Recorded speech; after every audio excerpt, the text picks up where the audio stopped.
We're shooting today's podcast on the move. It was originally going to be with my buddy Nick Lockhart.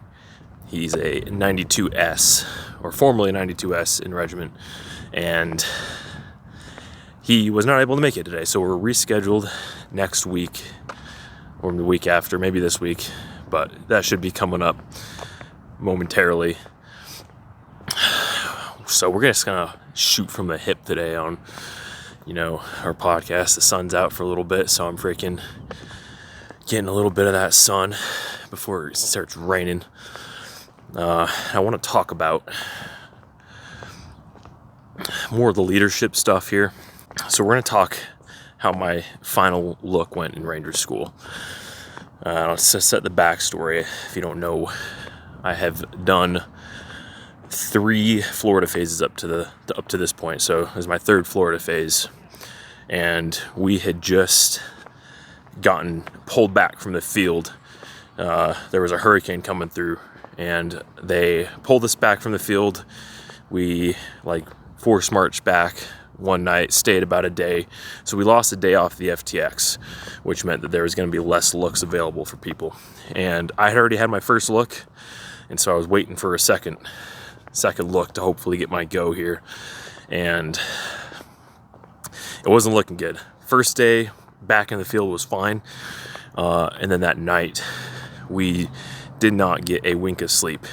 We freaking got blown out of our patrol base 3 times, digging in, only for someone to skip some of the steps of the damn priorities of work. So they started eating, and then the RI would come in, blow us out, move 100 meters away, set up a new patrol base, redo all the steps of occupation, which, if you don't know, is a pain. It's a huge pain in the ass. So it was we got blown up 3 times, and finally the sun was starting to come up, and they were okay, we're gonna stop what you guys are doing, fucking eat your MRA, we're gonna do changeover, we're gonna switch over leadership for the next day. No one got a wink of sleep, not even me, not even other guys who would were doing the right thing. Everyone was just awake the whole night, which is about par for the course. And I hear my roster number get called after not sleeping, and I'm good Lord help me. The platoon hasn't slept. I haven't slept. This is my last look in Ranger School. If I don't make this happen today, I am not going back to my Ranger tab.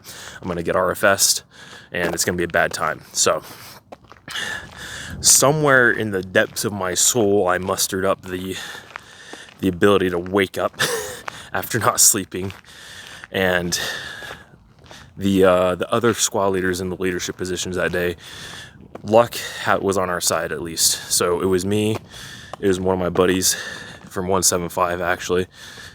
We had started insert together. He recycled a bunch early on, and then he caught up to me in Florida phase, and he was one of the assault squad leaders.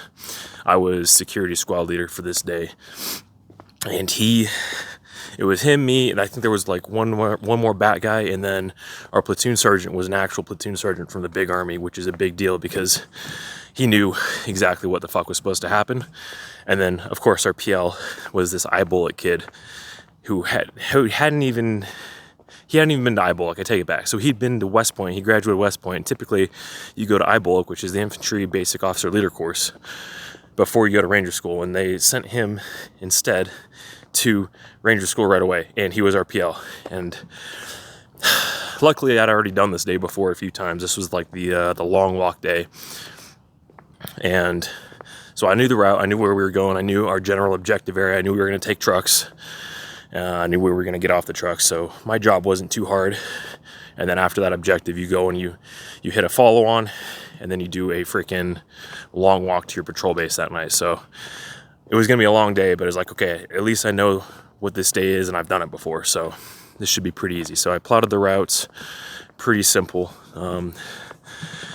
but I didn't do anything on the line during patrol base operations, and luckily I had other bat boys that were my team leaders, and they squared it away. So there's a learning point there. So we talked about delegation, right? And delegating responsibility and trusting in your subordinate leadership to get shit done that you tell them to get done. And perfect example of me completely putting my go basically in their hands, because I didn't have time, because I was trying to help the PL, because he was, ate the fuck up because hasn't been to IBOLC, and trusting my team leaders to get my freaking sectors of fire drawn, all the patrol base operation stuff during the day. Trusted him to get all that done. Help the PL. It was the worst op order I have ever heard briefed in my 6 months of Ranger school at this point. Just an abortion of an op order. And all the squad leaders were like listening to the briefing, and we all just kind of looked at each other and were like, all right, we're gonna run this show. We got with the platoon sergeant, we're like, hey, platoon sergeant, we're like, we're gonna run this show. Like, the PL, just hold his hand, make sure he doesn't commit fratricide, and we're gonna just make this happen. So we get on the trucks, we go to the objective area. I'm security squad leader, so we set up our ORP. I navigate us to the ORP. Thank God, like, land nav is one of my strong suits. And today it was like, sometimes it's hit or miss for me. So sometimes I would fucking fail a map check, but today I knew I was on point. Didn't need the freaking, they give you a GPS system in Florida phase, and in mountain phase I think as well too, but I didn't need it.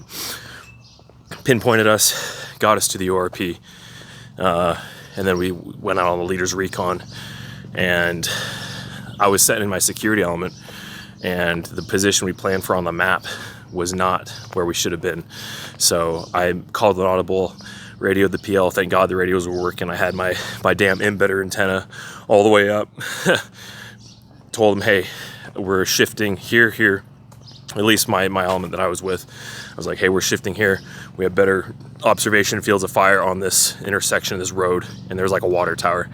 I was like, hey, we're better here than we were in the old spot. The RI was following us because he was obviously grading my look, and he liked that. He liked that I was able to call an audible, not just go with the plan. I hear the raid kick off. It was a raid mission. Raid went really well. I support by fire. All the guns were talking. It went really well. It was, according to their eyes, our platoon's best mission at this point. And this was like day 7 of Florida. Like, we were fucking ass. Raid kicks off. We do a quick leadership handover. New PL, new platoon sergeant, and we get a TST, or time sensitive target, is an ambush. And we start prepping for this ambush. And the PL at this point was this guy that was he was a captain in regiment, non-infantry MOS. But he had been in the same situation as me. This was like his 3rd Florida. And he's like almost a 40-year-old man. He's got fucking kids. He's got a wife. He looks rough at this point. He looks like he's about 50, 60. And he gets put in his PL. And I'm just praying that this happens. And this happens well for him. And we set in security. It was a quick target. So we set in security, push out from the ORP. And my part went well. I don't know about his, because he ended up not making the go. And then the long walk after that was just a matter of walking. The RIs dictate the road and the route you're going to take for the long walk. At least I think it's like day 7 or 8 of school. And so it's just following the road, keeping a pace count, which I'm good at keeping a pace count. And we get to our patrol base. And we set in patrol base, and patrol base operations that night actually went really well. And I was awake the whole night. I was like, I'm not going to take a rest cycle. I'm going to make sure that we're awake. We're doing what we're supposed to be doing. We have our sector sketches done. Like, the next morning, freaking wake up, and my RIs, you go meet with the RI after, and he was grading, one RI was grading assault, security, and assault 2. So we all go, and he calls us all up, which is usually a good sign. And we all go up, and he asks, he's like, how'd you guys think you did? And I was feeling real confident. I was like, I think we fucking crushed it, Sergeant. And he's like, yeah. So you guys got any questions of me? And we're like, no. He's like, all right, good luck. And usually if the if the AAR goes short like that, I know in school now that they tell you whether you got to go or not right away, but they used to not. They used to freaking like let you keep you guessing so that you wouldn't shit bag out later on. So I fucking didn't know that I was a go, but I had a really strong suspicion that I had gotten to that point.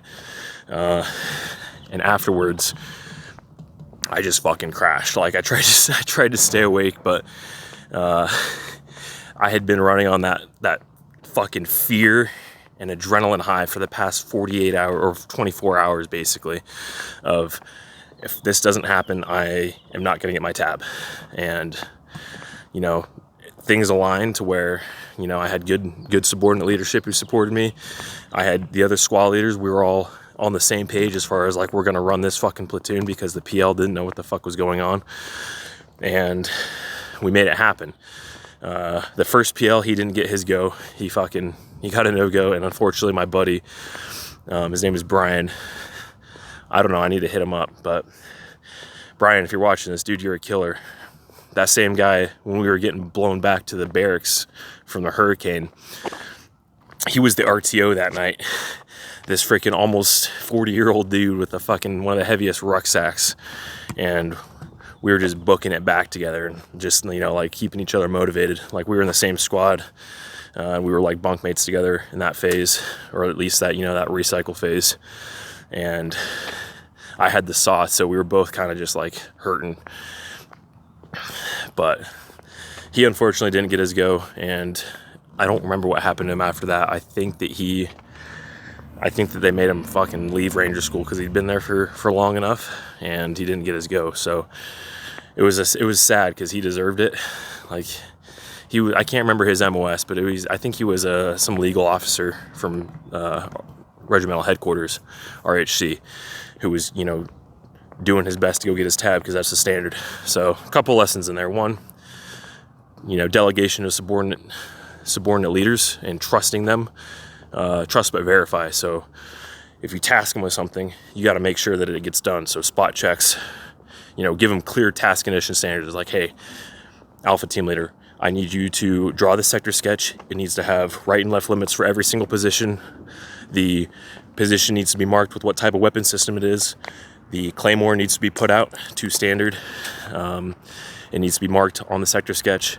And then you need to get with the other squad leaders and make sure that you interlock your left and right, your far left and your far right guys, their sectors of fire with the other lines of the patrol base.